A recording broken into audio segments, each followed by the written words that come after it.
사이너스 플로어 엘리베이션 SF 릴레이.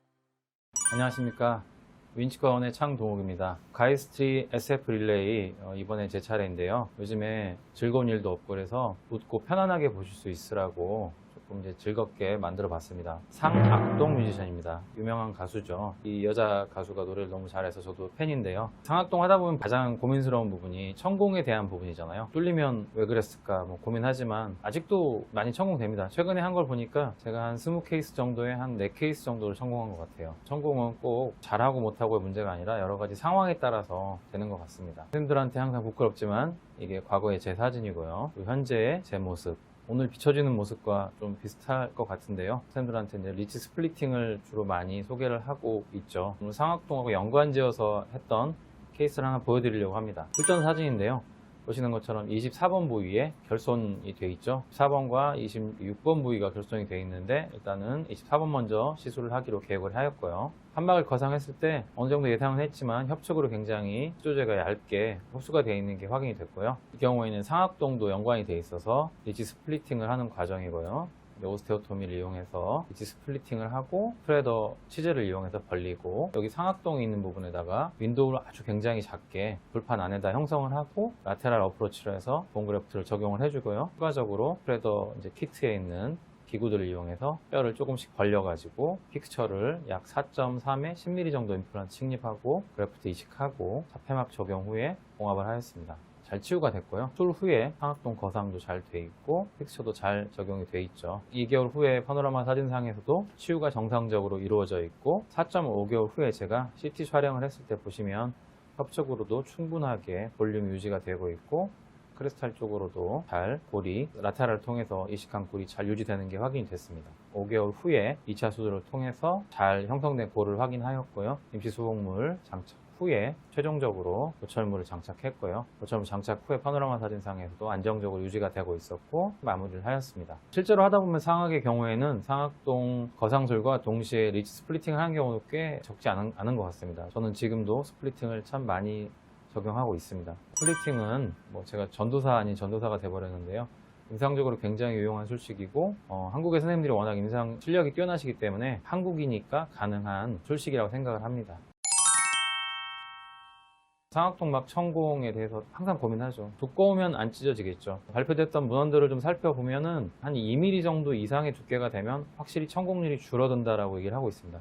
실제로 라테랄로 접근해서 굉장히 얇은 상악동은 거의 거상하다가 찢어먹게 되는 경우가 많은데요. 당연히 두꺼우면 좋겠죠. 근데 두꺼운지 얇은지 알 수가 없으니까. 과거에 이제 어떤 저널에 나와 있는 걸 보면은 피부의 두께, 그러니까 상피의 두께겠죠. 두꺼운 사람이 상악동 막도 조금 두꺼울 수 있다라는 그런 보고도 있다고 하는데요. 100% 다 맞는 건 아니니까요.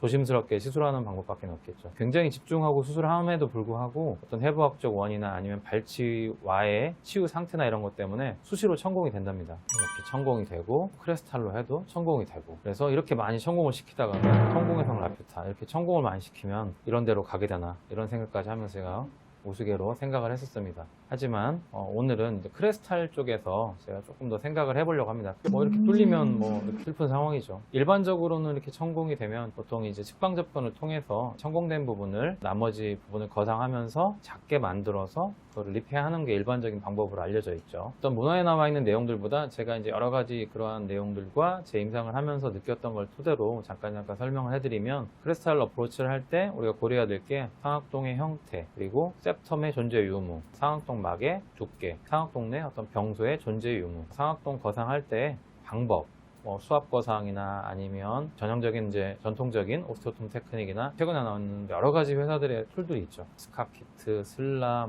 굉장히 많은 키트들이 있는데 그런 키트들을 이용하는 방법들, 어떤 재료들을 어떤 방식으로 채워 넣는지도 굉장히 중요한 것 같습니다. 특히 이제 사이너스의 몰폴로지 같은 경우에는 크레스탈 어프로치 할 때는 이런 평지에 상악동 막을 이렇게 크레스탈로 접근하는 것보다는 당연히 이렇게 좌우가 높은데 한쪽 부분만 내려와 있는 경우에 이렇게 거상시키는 부분이 조금 더 유리하겠죠. septum이 예를 들어서 이렇게 septum이 있다. 그러면 이 부분을 이쪽을 집중 공략할 것인지 아니면 이쪽 앞쪽으로 해서 식립을 할 것인지 뒤쪽으로 식립할 것인지 따라서 라테랄로 바꿔야 될 수도 있고, 아니면 앞쪽으로 해서 조심스럽게 거상을 한다거나 크레스탈 어프로치를 한다거나 이런 부분들을 고려해 볼 수 있겠죠. 천궁은 보통 언제 상악동 하연에 코티칼본을 갈거나 아니면 오스테오톰으로 치거나, 오스테오톰 테크닉, 전형적인 서머스 오스테오톰 이용한 테크닉 같은 걸 통해서 탁탁 쳐가지고 그린스틱 프랙처를 시키면서 같이 하연에 코티칼 립을 탁 남겨가지고 같이 올리거나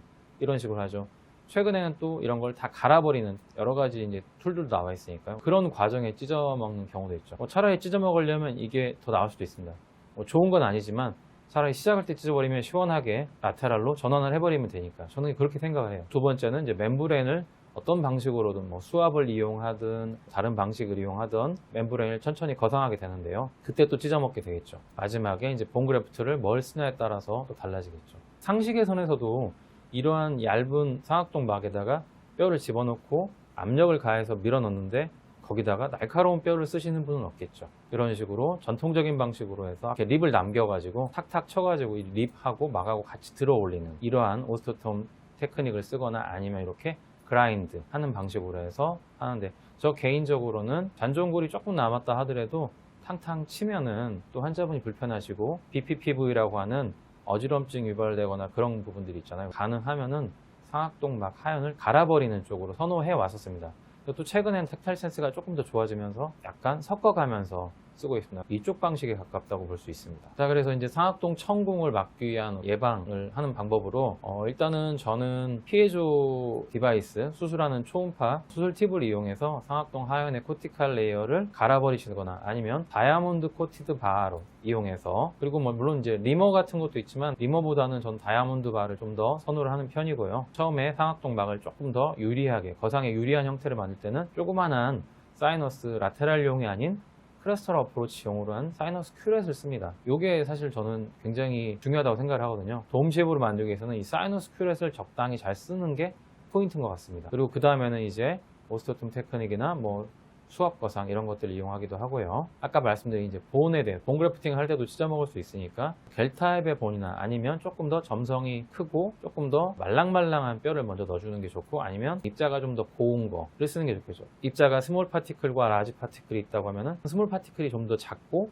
촘촘하게 들어갈 수 있으니까 크레스탈 어프로치 하는 경우라고 하면 스몰 파티클이 좀 더 유리하지 않을까 생각을 합니다. 저도 약간 점성 있는 물질을 이용해서 GP 테크닉이라고 하는, 물론 제가 이제 고안한 건 아니고 저랑 이제 뜻을 같이 하는 몇몇 선생님이 개발한 방법인데요. MLCK 네 사람이 만든 GP 테크닉이라고 하는 겔프레스 테크닉도 있는데 나중에 혹시 소개할 기회가 있으면 좋을 것 같습니다. 이제 제가 선생님께 먼저 질문을 드리고 싶은 게, 잔존골이 많으니까 크레스탈 어프로치 한다라는 과거의 일반적인 전통적인 그런 기준이었죠. 한 6mm, 7mm 있으면은 크레스탈 어프로치 하고 4mm보다 작으면 라테랄 하는 게 좋다라고 얘기를 하지만, 이제는 많은 연자분들께서 말씀을 하셨고 이종훈 교수님께 소개를 하고 두 번째 연자로 나와주셨던 우리 김현종 원장님께서 말씀하셨듯이 지금은 그러한 기준은 없습니다. 저도 개인적으로 이 답이에요. 저도 일단 기본적으로는 크레스탈 어프로치를 선호하고요. 텍탈 센스가 조금 더 발달하셨던 분이라고 하면은 지금은 크레스탈 어프로치를 능히 잘 하실 거라고 생각을 합니다. 제 의견에 동의를 하실 분이 있을지 모르겠지만 잔존골이 적을수록 크레스탈 어프로치는 쉽다고 생각을 해요. 잔존골이 많으면 실제로 남아있는 골의 양이 많으면 6mm, 7mm 남아있고 그걸 2mm를 올리려고 할 때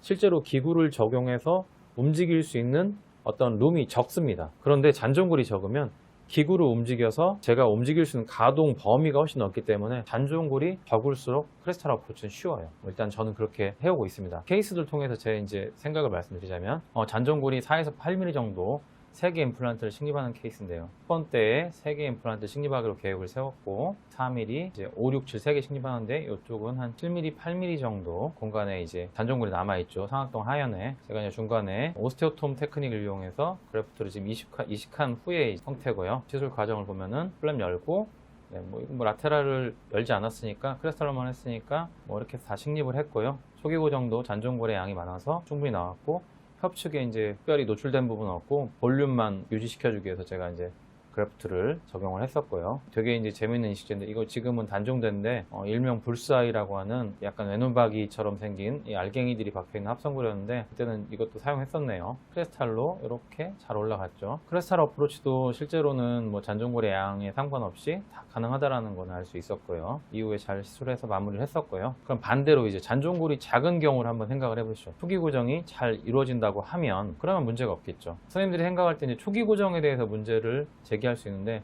초기 고정은 임플란트 표면이 좋아졌기 때문에 이제는 절대적인 성공의 요건은 아니지 않나라는 생각을 저는 개인적으로 해봅니다. 환자분이 사정의에서 이쪽에 임플란트 하나 식립하고 이쪽에 임플란트 식립해야 되는데 16번에 식립을 하지 못하고 한참 동안 지내고 계셔가지고 임시치아를 17번과 15번에 연결해서 쓰시다가 시간을 내셔가지고 오셨는데 여성분이셨는데 바쁘고 시술 후에 붓거나 이러면 안 된다라고 저한테 신신당부를 해서 크레스탈 어프로치를 계획을 했습니다. 잔존골의 양은 보시면 거의 한 1mm 정도. 단 상악동의 하연의 형태가 나쁘진 않죠. 보시는 것처럼 플랩을 살짝만 거상하고 16번 부위에 크레스탈 쪽으로 해서 피에조를 이용해서 제가 상악동 막을 천공시키지 않으려고 해서 오스테오토미를 크레스탈에서 그라인딩을 해서 상악동 막을 노출을 시켰고요. 이런 것들도 요새는 많이 이용하죠. 다이아몬드 버나 이런. 근데 이때만 해도 제가 피에조 팁을 많이 썼던 것 같습니다. 저는 사실 머스트 해브 아이템이라고 생각하는데 봄 쉐이파 아니면 뭐 그 툴 아니면은 머쉬룸 툴이라고 하는데 이걸로 해서 상악동 막을 디테치 할 때 초기에 굉장히 중요합니다. 편측으로 이렇게 쏠려서 거상 크리스탈로 리프팅 되지 않으려면 중간에 이런 기구들, 다른 기구들 이용해서 한 번씩 그래프트를 조금 이렇게 휘저어주는 역할을 해줘야지 돔 쉐입으로 예쁘게 올라갈 수 있습니다. 그래서 이게 굉장히 중요한 거예요. 뼈를 다져놓을 때는 뭐 여러 가지 방법이 있겠지만 볼록한 컨벡스한 타입이 아닌 컨케이브한 형태의 오목한 팁을 이용해서 뼈를 밀어넣게 되겠죠. 그래서 통법에 따라서 뼈를 채우고 그 이후에 노트폼 형태의 임플란트를 식립을 해서 초기 고정도 불과 1mm, 1.5mm 정도였지만 잘 얻어서 힐링까지 체결을 했죠. 상악동도 이런 식으로 거상이 됐고 위쪽은 잘 안 보이지만 성공은 되지 않았었고요. 그래서 노트폼 형태의 임플란트 식립을 했죠. 2개월 후의 사진으로 고라가 좀 더 진행이 되는 게 확인이 됐고요. 사정의에서 환자분이 보철 장착하고 2년 후에 저희 병원에 오셨었는데 이렇게 마무리를 했었죠. 환자분이 약속 잘 안 지키고 잘 안 오셔가지고 되게 굉장히 애를 먹었었는데 실제로 이제 한 7년 정도 후에 환자분이 이렇게 이가 부러져서 오셨죠. 상악동에 이식했던 부분이 살짝 이제 슬럼핑 이펙트라고 그러죠. 3개월가 되면서 조금 내려오긴 했지만 그래도 여전히 잘 유지가 되고 있었고요. 지트를 찍어서 제가 했던 부분도 확인했을 때 16번의 디스탈 부위 쪽은 아주 골 이식제가 잘 잔존해 있었고 그리고 나서 매지알 쪽은 약간 뭐 슬럼핑이 됐지만 그래도 어느 정도 본에 둘러싸여져 있었죠. 안정적으로 있었고 15번 부위에다가 똑같이 크레스탈로 해서 했는데 이게 천공이 된 건 아니고요. 그 경과가 시간이 지나서 제가 사진을 찍은 건데 이쪽에 두 개의 본은 이게 바이오스고요. 여기는 이제 이종골이긴 한데 흡수가 좀 많이 되는 이종골로 제가 크레스탈 어프로치를 했더니 좀 차이가 나더라고요. 고리시제 선택에 대해서도 조금 신중하셔야 될 필요가 있지 않나 생각을 합니다. 8년 후에 세 개 보철물이 다 유지가 잘 되고 있죠. 잔존골이 적을수록 사실은 크레스탈은 쉽습니다. 그리고 또 하나는 이제 잔존골이 적은데 초기 고정이 불량한 경우도 있습니다. 17번 임플란트인데 좀 하나지만 잔존골이 워낙 적어서 이 경우에는 이런 상황이라고 하면 일반적으로는 라테랄 어프로치를 하는 게 맞을 수도 있습니다. 그리고 오히려 그게 더 쉬울 수도 있죠. 충분히 뼈를 거상해야 되기 때문에. 그런데 제가 열었을 때 발치와의 결손부가 아주 이렇게 양호하게 골로 잘 찬 게 아니었기 때문에 이쪽 염증을 제거하고 났더니 이미 뭐 거의 임플란트 식립할 위치가 형성이 되어버렸고 막도 다 확인이 됐습니다. 이쪽을 이용해서 접근을 했고 0.5g 정도의 본 그래프트를 적용을 해서 본 필링을 하고 나서 크레스탈로 해서 픽처를 식립을 했습니다. 4.8에 한 10mm 정도 임플란트 식립했던 것 같은데요. 잘 치유가 돼서 직경이 다이아메타 6.0에 10mm 임플란트 식립했던 것 같습니다. 최종적으로 보철물 마무리했었고요. 1년 후의 사진입니다. 잘 마무리가 돼서 잘 쓰고 있고 이 환자는 8년 동안 잘 쓰고 있는데 아까 말씀드린 상악동의 형태가 이렇게 돼 있었고 다시 슬럼핑 이펙트가 생기면서 본 그래프트가 꺼지긴 했지만 그래도 어느 정도 유지가 되고 있죠. 그러니까 어떤 그래프트를 써도 충분히 픽스처에 에이펙스 부분보다 상당히 본 그래프트를 하지 않으면 슬럼핑 이펙트 다시 내려옵니다. 흡수가 조금 적은 그래프트를 쓰는 것이 장기간으로는 좀 더 심적 위안, 물론 이렇게 사컷을 쓰고 있는 형태가 되기가 일쑤입니다. 실제로 선생님들이 아무리 잘했다 하더라도. 그런데 이걸 잘못했다고 말할 수는 없죠. 어떤 인간의 생리적인 현상 때문에 일어나는 일이니까 이걸 잘됐다 못됐다 얘기할 수는 없지만 물론 처음부터 이런 상황이 되는 거는 가능하면 피해야 되니까 그래프트 선택도 굉장히 중요하다고 생각을 합니다. 8년 후에 보시는 것처럼 어느 정도 안정적으로 유지가 되고 있고요. 이러한 시술들을 하다 보면 저도 항상 치과 의사가 저희가 극한 직업이라고 생각하는 거죠. 때로는 저희가 스턴트맨이 되기도 하고 중력을 전전긍긍해야 되는 그런 상황이 생기는 거죠. 한 케이스를 보여드리겠습니다. 26번에 이제 임플란트를 제가 시술을 해야 되는 환자였는데요. 잔존골의 양이 적고 교정병원에서 이제 임플란트 시술을 의뢰받아서 임플란트 시술을 합니다. 조금 빨리 해주셔야 되겠고, 환자분이 겁도 많고 붓고 이러고 멍드는 거를 되게 걱정을 합니다. 그래서 이쪽 부분은 크레스탈 어프로치 적용을 했고요. 서지컬 큐레이서로 긁어내기만 해도 상악동막이 보일 정도였습니다. 이쪽을 통해서 오스테오톰 기구들 이용해서 열심히 그래프트를 한 다음에 이렇게 픽처를 조심스럽게 식립을 했습니다. 정말 잔존골이 적어서 초기 고정을 얻을 수가 거의 없어서 정말 조심스럽게 했거든요. 근데 양쪽 치아 사이의 공간이 아주 크지 않아서 뒷경이 또 큰 임플란트 심기도 조금 애매한 상황이었습니다. 협측에 골 결손부에 고리시제 적용하고 차폐막을 적용해서 봉합을 했고 잘 치유가 됐죠. 수루 파노라마 사진인데요. 최근에 임플란트 식립하는 깊이가 보통 크레스탈본보다 이머전스 프로파일이나 여러 가지 이유로 해서 뭐 1mm 정도 깊게 식립하는 게 일종의 이제 트렌드처럼 되어 있고, 대부분의 연자분들께서 조금 더 깊게 식립해야지 오히려 자연스러운 이머전스 프로파일이 나올 수 있고 연조직의 두께도 확보할 수 있어서 바이올로기드스에 더 유리하게 작용할 수 있다라고 얘기를 해서 이렇게 식립했는데, 보시면 제가 이런 식으로 그래프트를 했죠. 4.8 직경에 10mm 정도의 임플란트 식립을 했는데요. 자, 보시죠. 7주 만에 환자가 왔습니다. 그런데 척추가 이렇게 기울어져서 왔습니다. 제가 깜짝 놀랐죠. 아, 이런 실패다. 환자분이 겁도 많고 그래서 제가 빼기도 좀 애매하고 그래서 뒀습니다. 세계문화유산으로 등재되어 있나요? 아마 피사의 사탑이? 이렇게 임플란트를 예술적으로 한 건 아니지만 걱정을 했습니다. 제발 이대로 유지돼 주길. 그런데 다행스럽게도 3개월 후에 다시 파노라마를 찍어봤을 때도 이렇게 이식한 공그래프트랑 잘 유지가 되고 있죠. 다시 확인했을 때도 약간 좀 더 기울어진 것 같은 느낌이 들긴 하지만 빠지지 않아서 바로 제가 안 좋으면 바로 빼겠다 노란하고 그냥 이제 6.5개월 후에 2차 수술을 했습니다.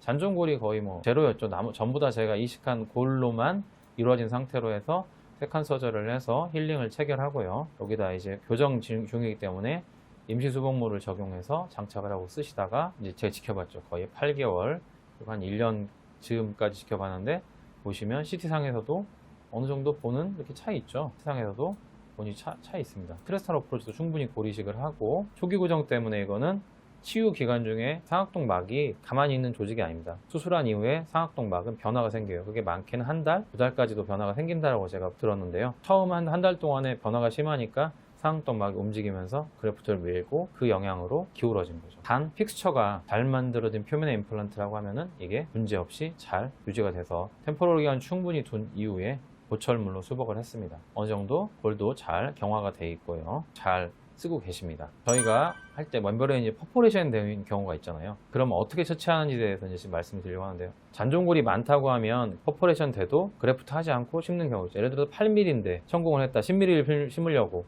그럼 8mm를 심으시면 되겠죠. 6mm인데 8mm짜리 심으려다 성공했다. 그러면 어떡하나요? 사실 이 부분이 저도 사실 명확한 답을 못 드리겠는데, 저는 개인적으로는 상악은 골질이 물러서 임플란트를 가능하면 어떻게든지 8mm 이상은 심어야 되지 않나라고 생각을 합니다. 6mm 정도 식립한 경우에 실패한 경우, 물론 이제 직경을 크게 하면 조금 확률이 커지긴 하겠지만, 그래도 상악은 단면적을 키우는 임플란트가 의미가 있다고 생각을 합니다. 아주 운이 좋은 경우는 크레스탈로 리페어하는 경우가 있죠. 환자분이 이제 이쪽 치아들이 안 좋아서 발치를 하게 되셨고요. 치아가 부러져가지고 치유가 된 후에, 발치 후에 이제 기다려서 제가 이쪽으로 이제 접근해서 임플란트 식립을 16번만 하려고 계획을 세웠습니다.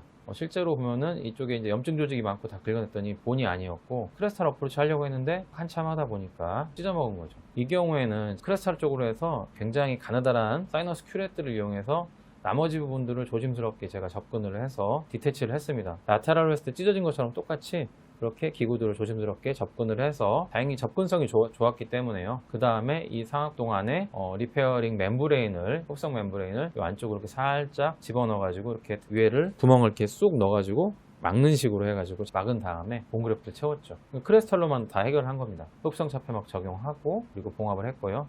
잘 치유가 됐죠. 크레스탈로 접근했는데 마치 라테랄 어프로치 한 것 같은 충분한 양의 골이 들어갔고요. 4개월 후, 5개월 후에 제가 다시 열어서 임플란트 식립하고 굉장히 많은 양이 들어갔죠. 그래서 보철물 장착하고 잘 사용을 하고 계십니다. 두 번째는 일반적인 방법으로는 크레스탈로 해서 천공이 되면은 라테랄로 저희가 리페어를 해주는 거죠. 이게 가장 일반적인 방법이죠. 16번의 치아가 하나가 없습니다. 하나만 식립을 하고 이쪽도 한 개 임플란트를 제가 식립하기로 계획을 했었는데요. 크레스탈로 접근하겠노라 하고 접근을 하고 했는데, 보시면 연조직의 치유도 별로 좋지도 않고 발치 부분의 치유도 깨끗하지 않았습니다. 그래서 조심스럽게 한다고 했는데, 기구를 접근하다가 제가 잠깐 방심한 사이에 이렇게 석션해서 쭈루룩 뭔가 끈적끈적한 스티키한 콧물 비스무레한 것들이 이렇게 나오는 거죠. 뮤코실이라고 하기는 좀 그렇고, 아무튼 점액성의 끈끈한 것들이 나왔는데 쭉 빨려 나옵니다. 그러고 나니까 이렇게 구멍이 뻥 뚫린 거죠. 방금 전에 케이스처럼 하고 싶었는데 되지가 않을 것 같아서 비슷한 부분이었긴 했지만 라테랄로 해서 빨리 윈도우를 따가지고 상악동 망에 찢어진 양이 좀 컸다고 생각을 했기 때문에 제가 라테랄로 해서 윈도우를 따고 디태치한 다음에 흡성 멤브레인 안쪽에다가 이렇게 깔아주고 그래프트를 하게 된 거죠. 이게 일반적인 방법이죠. 그래서 이런 식으로 이제 라테랄 어프로치를 하게 된 거죠. 그러니까 전 케이스와는 좀 다른 거죠. 그래서 5개월 정도 기다렸다가 보시면 고라가 단단히 돼서 이후에 열어서 픽처를 식립을 하고 초기 운영이 어느 정도 잘 나와서 그런 식립 후의 사진이고요. 최종적으로 모철물을 장착을 했죠. 1년 후에 사진입니다. 3년 후에도 안정적으로 잘 유지가 되고 있죠. 크레스탈 할 때 퍼프레젠 됐다는 단종골의 양이 많으면 거기에 맞춰서 픽처를 식립하고 그래프트를 하지 않는 게 방법일 수도 있고요. 아니다 하면은 충분히 그래프트를 해야 되는 상황이라고 하면은 라테랄 어프를 통해서 리페어를 해주는 게 일반적으로 알려져 있는 방법입니다. 3년 후 CT 상에서도 굉장히 안정적으로 잘 유지가 되고 있죠. 제가 사용했던 뼈인데 조금 더 이 식재가 함기호가 좀 더 취약한 거를 좀 확인을 하고 있어서 좀 더 지켜봐야 될 것 같습니다. 천공에 대해서 2019년도에 잘 아시는 홈레이왕 지안 마리아 라쿠치라고 하는 분이 시스테마틱 리뷰 아티클을 썼는데, 그러면 여러 가지 문헌들을 이제 참고를 해갖고 했는데, 크레스탈 어프로치나 라테랄 어프로치 하면서 보리식을 하지 않고 멤브레인을 천공했을 때에 대해서 써놓은 거예요. 4mm 미만으로 천공했을 때 임플란트 서바이벌 레이트는 99.5%였습니다. 3mm보다 더 많이 넘어갔을 때는 98.5%. 어떤 통계학적으로 유의성은 크게 없다고 나왔어요. 보리시제를 적용하지 않았을 때요. 그러니까 깨끗하게 넘어 들어가는 거는 사실 임플란트의 성공률에는 아주 치명적으로 작용을 하지는 않는 것 같아요. 제가 이런 얘기를 한다고 선생님들이 상악동은 천공해도 됩니다, 막 뚫고 심으세요, 이걸 얘기하는 게 아니고, 천공을 해도 마음에 위안을 삼으시라고 말씀드리는 거예요. 단 4mm 이상의 이러한 천공이 되는 상황이 됐을 때는 사이노사이티스에 호발될 수 있는 확률이 크답니다. 뚫고 가실래도 4mm는 넘기지 마세요. 그리고 또 하나, 여러 문헌들에서 뭐라고 나와 있냐면 그래프트 없이 2mm까지 성공하는 경우에는 상악동 막의 어떤 힐링 포텐션이라는 것에 의해서 자발적으로 완전 뼈가 다 차진 않더라도 어느 정도 리페어가 된다라고 돼 있어요. 리제네레이션이 아니라 리페어입니다. 그래서 회복이 되기 때문에 뚫더라도 2mm까지는 뚫어도 상관이 없다라고 얘기를 하고 있고요. 4mm까지는 그래도 심각하지는 않지만 3mm 넘어가면 안 돼요. 아시겠죠? 그래서 본인이 이런 걸 기준으로 삼아서 내가 얼마만큼 뚫었겠구나 라고 생각을 하셔야 합니다. 그리고 또 하나, 선생님이 생각할 때 라테랄과 크레스탈 어프로치의 실패율이 라테랄이 훨씬 더 크다고 생각을 하시잖아요. 라테랄이 보통 한 25% 정도, 많게는 한 25% 정도까지 보고가 되어 있는데 크레스탈은 그건 적습니다. 크레스탈이 물론 식립할 때 조건이 좀 더 좋은 것도 있지만 잔존골이 많고 적고에 따라서 잔존골이 적을 때 오히려 크레스탈 하는 게 더 쉽다라고 말씀드리잖아요. 저랑 비슷한 생각을 가진 선생님들도 많다고 생각을 해요. 가능한 한 크레스탈이 쉽고 안전하다라는 잘못된 생각을 하시지 않으면 좋을 것 같아요.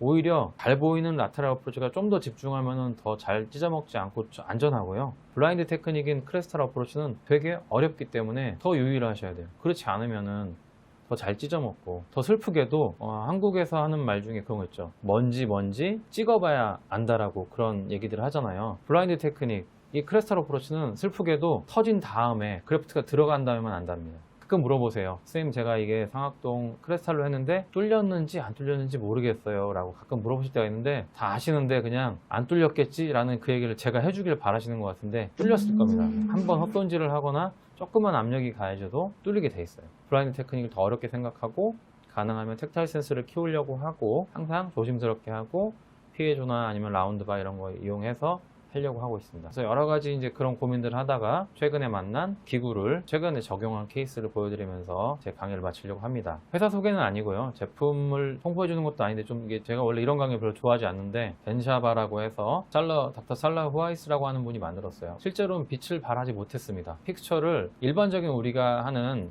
드릴링 모션이 시계 방향으로 하죠. 그런데 얘는 반시계 방향으로 드릴합니다. 그리고 드릴 형태가 달라요. 드릴의 플루트가, 보통 일반 드릴은 그 공간이 큽니다. 플루트가 넓은데 얘는 촘촘하게 돼가지고 밀면서 뼈를 응축시키는 거죠. 그래서 오세오 덴시피케이션인 용어를 씁니다. 그래서 아마 2012년도에 살라 후아이스가 처음 만들었는데 인기가 없었어요. 왜? 굳이? 잘 씹는데? 라고 생각을 했는데, 실제로 이 제품이 조금 더 사람들한테 각광을 받게 된 게 살라 후아이스가 이거를 가지고 상악동에 접근하면서부터 조금 더 관심을 받게 된 거예요. 보시는 것처럼 이게 이런 방식의 반시계 방향으로 해서 뼈를 응축시키면서 하게 되면은 에이피칼 쪽으로도 이렇게 응축이 돼요. 보니 이게 포인트더라고요. 시계 방향으로 하는 거 주수하에 반시계 방향으로 이렇게 돌리게 되면은 오세오 덴시피케이션 효과가 생기는 거죠.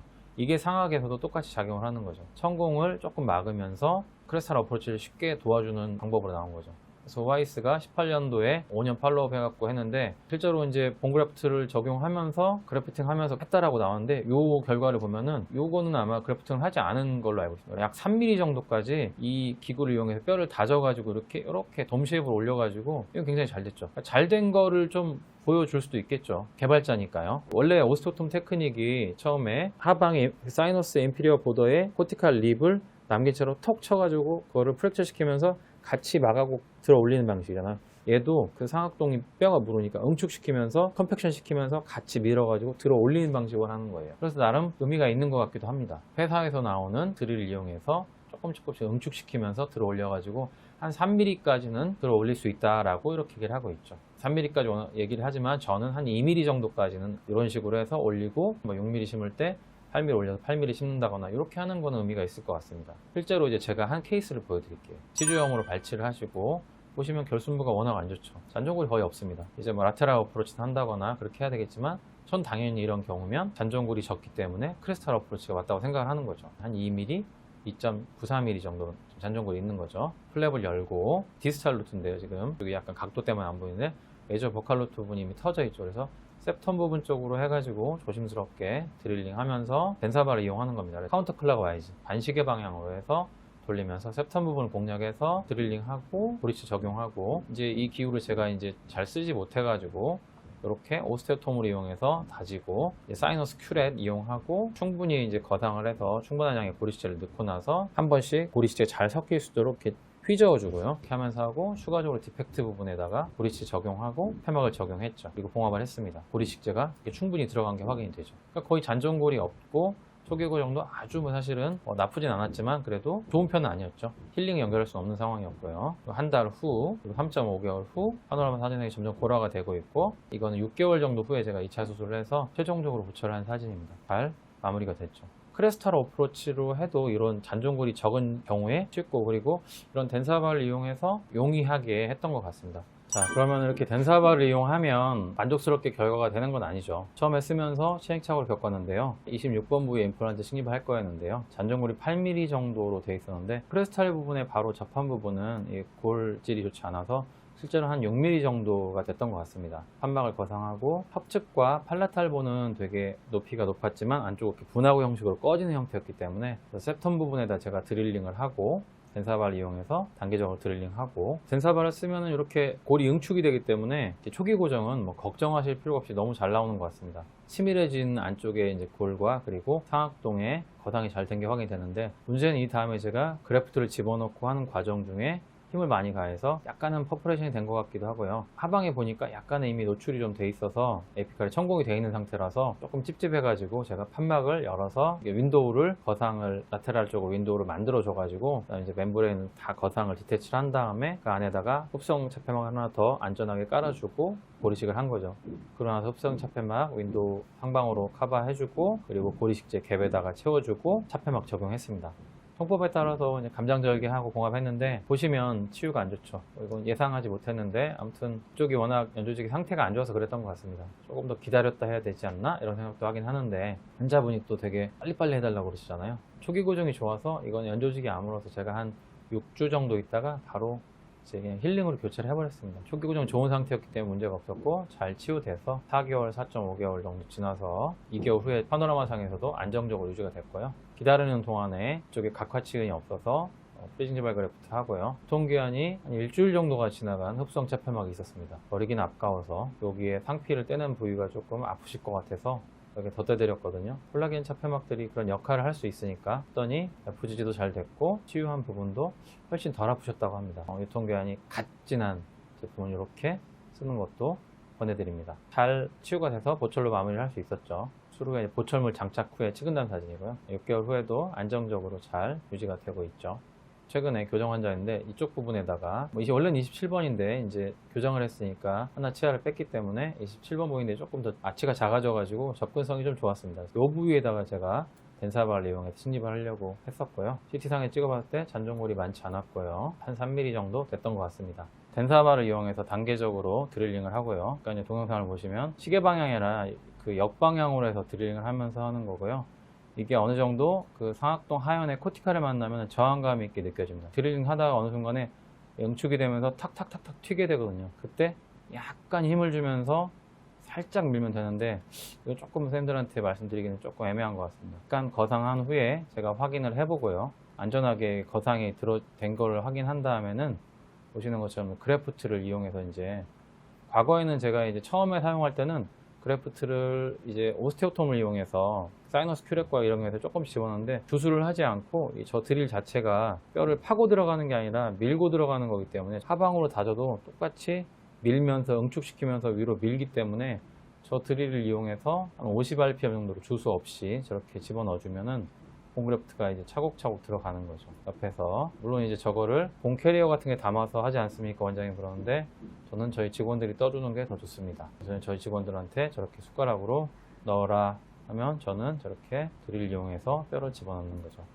이런 식으로 이제 적용을 하고 천천히 찢어지지 않게 중간에 한 번씩 이제 이 경우에는 제가 막 굳이 이거 이렇게 하면서 잘 올라간다는 좀 느낌이 들었는데 중간에 사이너스 큐렉 같은 걸로 해서 아까 말씀드린 이렇게 저어주는 걸 꼭 해주시는 게 좋을 것 같습니다. 픽처를 이렇게 적용을 하는 거죠. 보시는 것처럼 초기 고정도 어느 정도 제가 핸들 하체 하는데 초기 고정도 굉장히 잘 나온 거죠.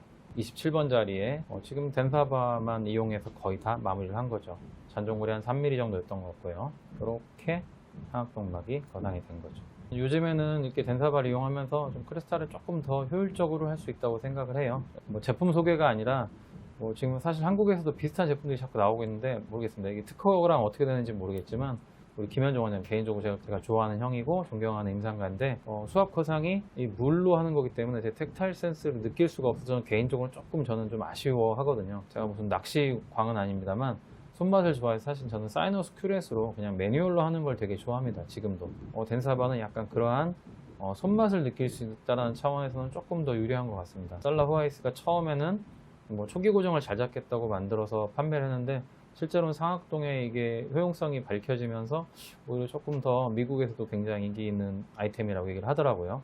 강의의 마지막은 홈 머티리얼인데요. 저는 이제 드라마 광인 거 선생님 뭐 다 아시죠? 빈센조, 호실레이께서 그러시죠. 상악동에 아무거나 쓰는데 누가 그래? 저는 사실은 물론 상악동의 그 형태가 본 재생에 유리한 거라는 거는 부인하지 않아요. 다만 그렇다고 해서 아무거나 넣는다고는 좀 안 되는 것 같아요. 날짜를 써놨는데 2007년도에 함기가 굉장히 심하죠. 여성 환자분이고 여러 가지 이제 뭐 시술도 받고 그랬던 환자분인데 플란트 식립을 해야 되는데 환자분이 막 애를 둘을 연속으로 낳고 그러시는 바람에 내원하기가 힘들어가지고 계속 뭐 이런 상태로 지금 임시 치아를 몇 번 리페어하고 구치도 없이 지내시는 분이었는데 이쪽을 상악동을 해달라고 해서 17년도에 이렇게 제가 윈도우 안에다가 라테랄로 해서 그래프트를 채웠죠. 그리고 나서 2018년도에 보면은 이렇게 충분히 차서 한 10mm 정도 심을 수 있겠다 했는데 시간이 지나면서 보니 환자분이 한참 만에 물론 오시긴 했습니다. 다시 또 이게 그래프트가 이렇게 상당히 많이 흡수된 양상이 보이죠. 제가 사용했던 제품이 이제 이종골입니다. 이종골인데 이게 이제 베이스가